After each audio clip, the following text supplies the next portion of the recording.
yaa ngi dem parti bi di Pastef di gën a màgg gu jéggi dayoo tax ñi nga xamante ni moo di ndawu Sénégal yi riir wutali parti bi ngir cofeel ak gis ku ñu gis seen bopp ci bile parti loolu waral ay organisation yu yees yu nga xamante ni war nañ ko amal moo tax commission organisation ya bokk ca Pastef féete ca Ndakaaru maanaam département bu Dakar Guédiawaye Pikine ak Rufisque amal ay ndajey waxtaan ngir yeesal li nga xamante ni mooy seen wàllum organisation ngir seeni daje gën a ñoŋ loolu tax ñu taamu thème wu am solo ngir amal ci aw waxtaan thème woowu mu ngi doonoon les défis de l'organisation face à un parti qui grandit, discipline et valeurs. ki doon amal waxtaan wi doon ku ñu ràññee ci Pastef muy Bassirou Diomaye Faye doon ku nga xamante ni am na baat loolu ci boobule parti ñette woon ca boobule jotaay bokk na ci Saliou Mané, Modou Wade, Baba Mbow, El Hadji Malick Fall, El Hadji Djemé, Sébastien Marius Sagna, El Hadji Kébé extra. Mais organisation toujours ci réseau boobu ci même jour bi bu ngeen seetaanaate am na benn instant mu am ko ñëw ci stade bi président Sonko nekkoon woo ko di wax ak moom man dama obligé woo def le détour ñëw nee leen lan moo tax kii di wax ak moom ci instant bi parce que c'était pas prévu que nit dina ko interpeller di ko dagg di wax ak moom deux choses la mënoon andi sur le plan sécurité déjà kooku ba ko xëccoon quelque soit lañ ko mën a def par la suite parce que bu ko xëccoon ba mu daanu parce que ki nekk ci suuf taxawaayu tànkam nga nekk ci kaw bu la xëccee yow mën a xëccoon teg moom loolu dañ koy fekk ci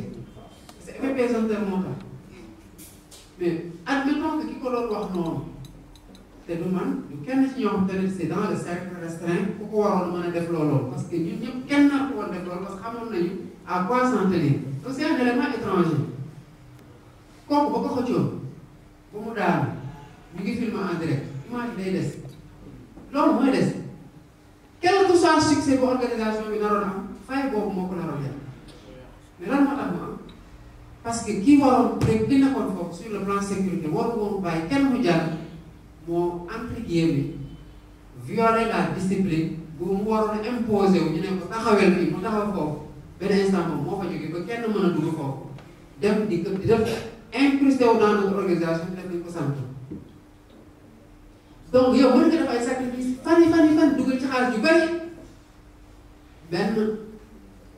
quoi organisation la kese yàq lépp loo xam ne mën nga ko projeté en terme d'image donc discipline mooy pilier wu organisation discipline mooy pilier wu organisation mais gannaaw la discipline day am le sens du sacrifice sens du sacrifice mooy yeneen valeurs yi lan mooy sacrifice yi organisation Sénégal surtout ñi nekk ci biir association de quartier yëpp xam nañ li may wax y compris même ci biir organisation bu ñu nekk ci biir Pastef am na ñoo xam ne jour ji la ñuy pointé bëgg leen imposer loo xamante ne yéen doo leen ko nangu d'abord da ngeen di sonn parce que ñooñu doon toog seen kër yi nelaw ba doy xëy ndekki dem doxi seen soxla seetaan seen marché ba heure bi jot soo ba set diw parfum ñëw sonn ñu quoi mais yéen ñi fa yendu di yëkkati lu diis di dox ci naaj bi di bâche di coordonner di voyager di ñëw souvent même lekk gu du doy naan bi du doy yéen da ngeen di sonn au soir mais ñii ñëw ñoom seen bëgg-bëgg rek dañuy def bu ngeen waxee ni ci biir tribune bi ñii lañu bëgg ci ni ñu xalaatee ni mu gën a rafete pour parti bi ñii lañu bëgg ñu toog foofu ñooñu ñoo ñëw ci même jour bi jàpp ne dañu war a lijjanti ni ñu toogee foofu te mu jaral leen lu ne lu tax ñii toog foofu la on va faire de quoi wan leen ne que dañu mën a décoller boo leen toppee ci décoller mais boo moytuwul mu andi benn kaw boo xamante ne parce que coow fu mu amee ci organisation ñëpp dañuy xool foofu bu commencé baax ñëpp dañuy dem seetaani ji foofu mu commencé nekk effet de foule boo xam doo ko mën a maîtriser mais en même temps équilibre la laaj parce que à force de vouloir sauver boo bëggee moytu loolu booy daw loolu boobu tax nga nangu ñu imposer la benn schéma boo xamante ne jóge woo moom dañuy yàq sa organisation bi yëpp donc autant war nga éviter di topp ñenn ñi ci provocation yi pour bañ ñu yàq sa organisation autant war nga am fulaak fayda gu mat sëkk gu tax li yow bu ñu yëg la imposer lu wuuteeg sa schéma nga bañ parce que sinon tout le monde va se retrouver dans la tribune dans la loge officielle parce que dafa ñoo xamante ne affichage daf leen neex sans sacrifice bu mu laaj nag mooy ñooñu noonu di affiché wu yéen ñi fa yendu di lu leen ngeen def pour lépp jaar yoon mais gënuñu leen juddu gënuñu leen dara kon ñoom bu ñu amee maqaama bu tax ñu war a dem tooge ji foofu te programme bu leen lal ko kese ci naqare deret ak bëri ak mën ak jàpp ne mën nañu leen fitnaan mais lan moo tax yéen war a organiser mel noonu ba pare éclipsé wu doo leen feeñ sax souvent ci kanam ñu mën leen gis xam ne ñii ñoo def lii waaye da ngeen di seey ci gannaaw di xool lan moo mën a yàqu ci diggante bi par rapport ak li ngeen jot a def sans sacrifice boobu mooy lan ñëpp bëgg a affiché wu mais man du ma affiché wu parce que ñi war affiché wu toujours boobu mooy ñi ñu programme pour ñu affiché wu loolu foog nga sacrifié ko mais en même temps ngay sacrifié loolu dina am leneen loo sacrifié di nga sacrifié noflaay parce que coono nit ñi ñeme nañ ko am na ñu ko ñeme boobu nañ jàpp sax à la base que ñëpp a ko ñeme mais li ñëpp bëgg du coono noflaay lañ bëgg te kuy sonn sax noflaay moo tax ngay sonn kon au moment où la majeure partie des gens ñu ngi toog c'est un petit groupe qui prend tout en charge sur le plan des peines de la fatigue loolu tamit il faut un sens élevé du sacrifice beneen bi mooy foog nga nangu encaisser maanaam di nga lot torox ci organisation mais li ñuy gis di loolu li ñuy gis xam nga lan la mooy chaise bi nga xamante ne yow dañ ko teg ci tapis rouge bi c'est-à-dire mën nga ranger 100 000 chaises 50 000 fii 50 000 fële bàyyi couloir ci benn instant pour une raison X benn chaise nekk ci kii bi ci tapis rouge bi muy romb dox di chaise bi la lu tax ñu teg ko après enchaîner wax joo xamante yow boo ko déggee doo bëgg lu dul rek dugg ci suuf xar suuf si dugg ci biir parce que liñ ci sonn mu am lu bari loo xamante ne lu baax la mais ñu mën a jël loolu yëpp teg ko di xool benn tomb boo xamante ne mooy li ci ñuul ba pare di ko amplifier di ci teg projecteurs yi muy gën a fës dara gën a ko métti moo tax ku nekk ci organisation benn ñaan rek nga war di ñaan yàlla na la yàlla may xool sinon sa organisation à tout moment mën na yàqu beneen bi ci topp mooy day ñëwaat tout le temps ci sensu sacrifice bi parce que organisation yi ma wax yépp ko mu nekk le 16 septembre 2018 présentation solution wala mu nekk anniversaire bu ñu mujjee def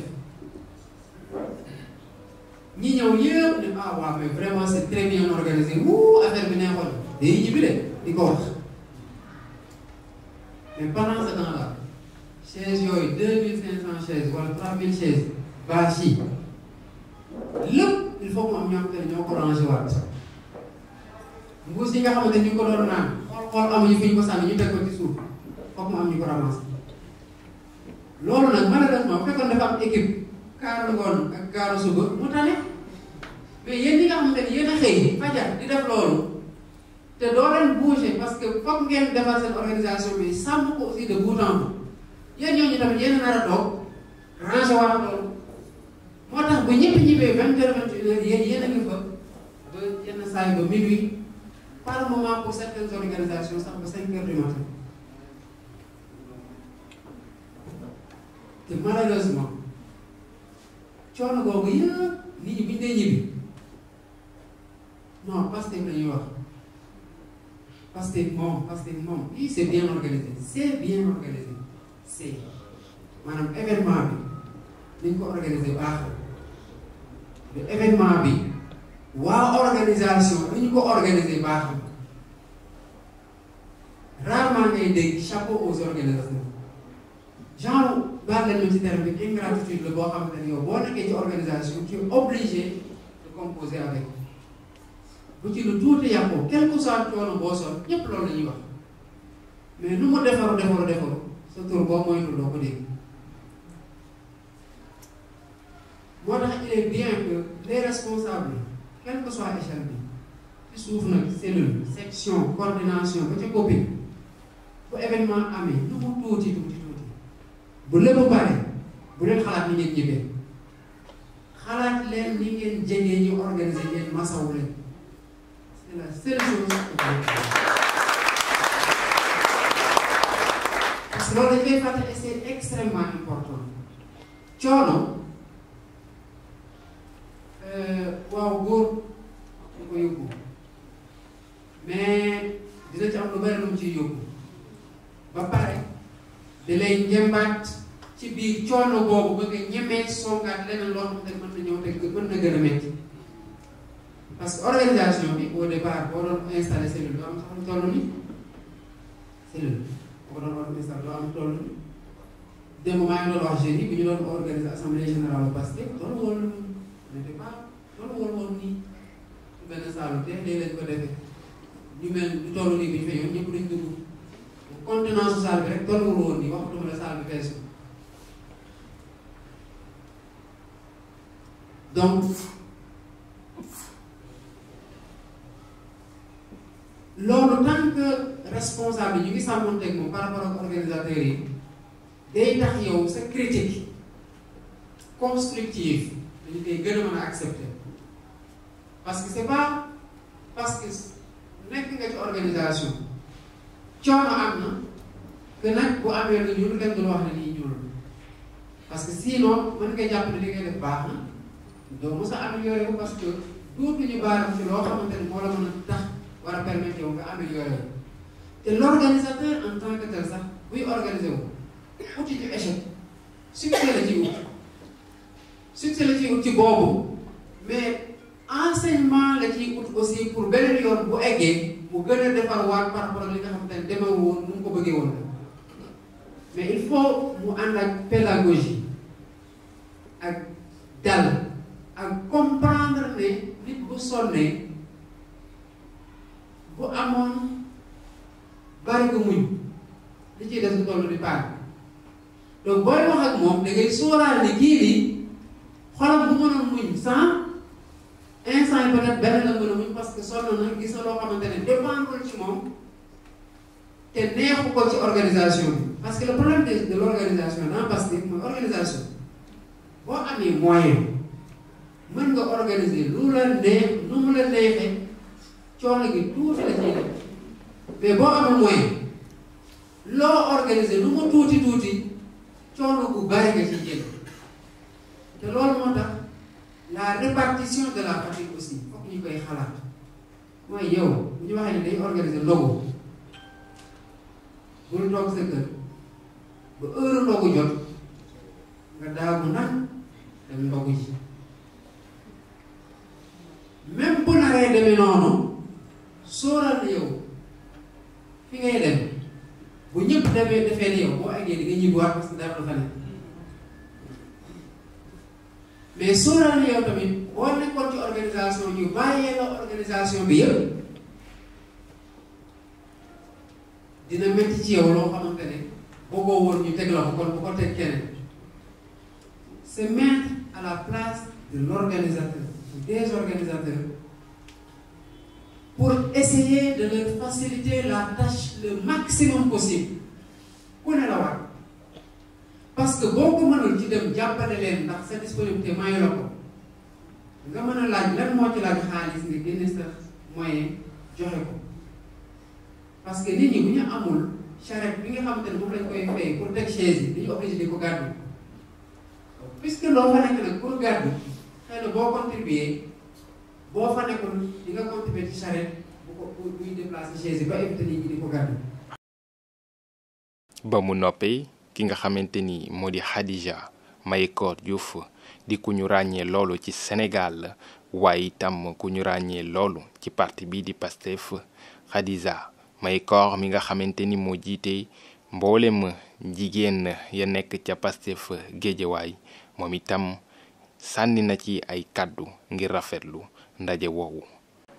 Voilà, la journée d'aujourd'hui en fait consistait à la 3e édition de rencontre des organisateurs de la région de Dakar. C'est-à-dire que le parti est organisé en commissions et dans chaque région, toutes les commissions du parti sont représentées. En l'occurrence, aujourd'hui, la commission organisation qui a décidé en fait de faire une tournée annuelle. Chaque année, c'est un département qui accueille cet événement. Donc aujourd'hui, c'était à Guédiawaye, la 3e édition de la rencontre des organisateurs de Pastef Dakar. De la région de Dakar, bien évidemment. Alors, pourquoi le choix de ce thème? Tout simplement parce que l'organisation dans une structure est l'élément le plus important, je crois. Sans une bonne organisation, on ne peut pas arriver à atteindre les objectifs qu'on se fixe. Donc, je crois que c'est très important que chaque organisateur, dans son fonctionnement de tous les jours, par rapport à ce qu'il doit apporter au parti, puisse comprendre en fait quel est son rôle. Parce que si on ne comprend pas bien son rôle, on ne peut pas vraiment bien effectuer les tâches qui sont dévouées et qui sont allouées en fait au poste de responsabilité par rapport auquel on s'est engagé. Je crois que c'était une raison suffisante pour organiser une formation, pour permettre à chacun et à chacune, voilà, de saisir même l'essence de ce terme organisation, mais surtout le rôle prépondérant qu'ils ont dans la structure que nous sommes en train de bâtir, dans le parti que nous sommes en train de bâtir, mais surtout dans l'appareil politique que nous sommes en train de bâtir aujourd'hui. Gannaaw faram-fàcce wa nga xamante ni Bassirou Diomaye Faye amal na ko ca na organisation war a doxee ki nga xamante ni moo di Saliou Mané mi nga xam ne moo jiite mboolem commission ya nekk ca Ndakaaru indi na ay leeral ca lu waral woowule ndaje. waaye itam wax na lu tax ñu tànn ki nga xamante ni mooy Bassirou Diomaye Faye ngir mu amal waxtaan woowule. waaw bésu tey bi bésu commission organisation yu nekk région de Dakar la commission organisation bu département de Dakar bu département de Guédiawaye bu département de Rufisque ak bu département de Pikine mu nekk benn synergie boo xam ne yàgg nañ ko am mooy à la base les organisateurs dañu doon daje. di ànd ci événement yi mag yi di ko organiser di ci accompagner le président Ousmane Sonko loolu nag def na ñetti at chaque année ñu organiser benn événement déplacé wu dem ba ci benn département donc année bii moo nekkoon 3e édition ñu ñëw defee ko fii nii Guédiawaye.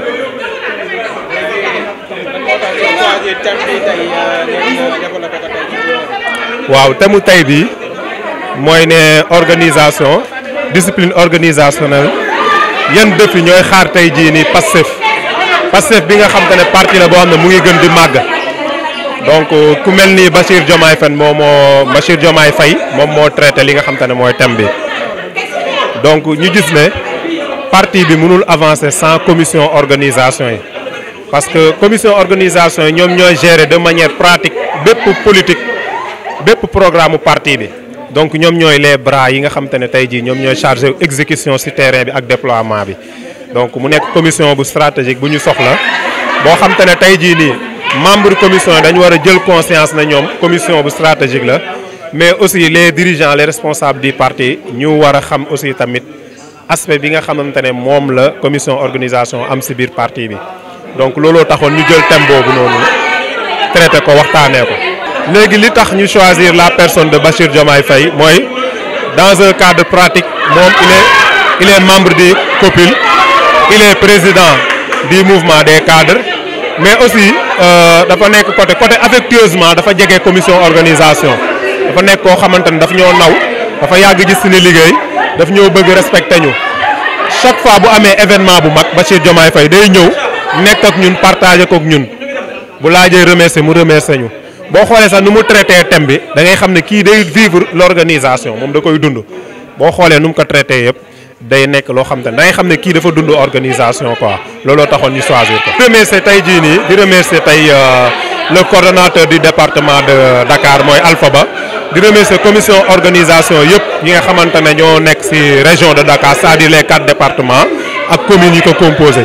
di remercier ñi nga xam ne ñoo nekkoon ci restauration bi ñu jàppoon ci organisation di remercier parrains yi ak marraines yi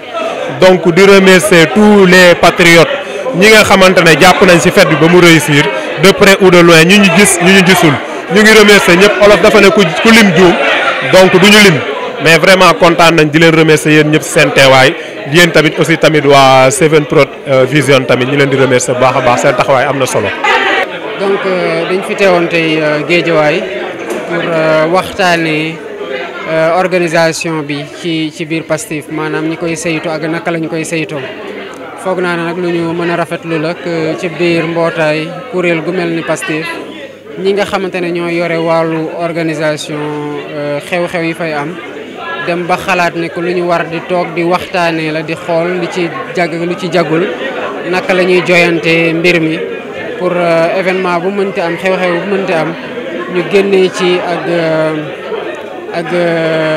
ndam li nga xamante ne moom la ñu xamee Pastef foog naa ne loolu moom lu ñuy rafetlu la te alhamdulilah bu ñu nekkee ci ñetteelu at bi nga xamante ne yàlla mu ñu koy may mu ñu fiy fekk te xam naa ne aussi day wéy ñaan yàlla rek kenn bañ ko wuute te mu ànd ak yokkute ci biir Pastef te ànd ak aussi ndam li nga xamante ne moom la ñuy xaar ci échéance électorale yi di ñëw yoo xam ne bu amee ni ñu koy ñaanee yàlla tamit yàlla na am day gën a yaatal rek responsabilité bi nga xamante ne moom la organisation am ci biir Pastef